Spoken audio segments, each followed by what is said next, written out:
Externaliser le social, ça va permettre au chef d'entreprise de sécuriser et d'optimiser sa gestion des ressources humaines. Il est primordial pour le chef d'entreprise d'être accompagné dès son premier recrutement, car celui-ci va lui générer de nombreuses obligations liées à l'application du Code du travail et à une éventuelle convention collective. La loi impose notamment aux employeurs de fournir de plus en plus d'informations écrites aux salariés nouvellement embauchés.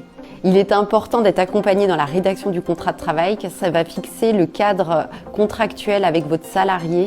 Un contrat de travail bien rédigé va permettre d'éviter de futurs conflits avec votre salarié.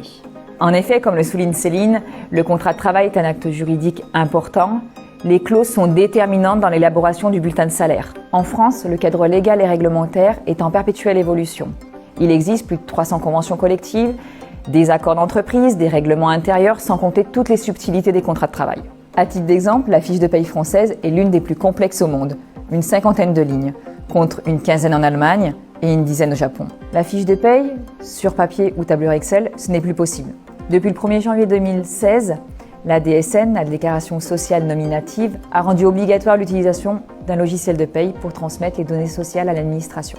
En 2018, tous les employeurs ont mis en place le nouveau modèle de bulletin de salaire dit simplifié, seulement en son terme.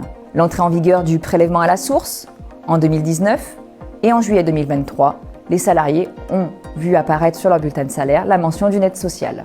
Le bulletin de salaire est devenu de plus en plus complexe. Son externalisation est incontournable pour les TPE-PME.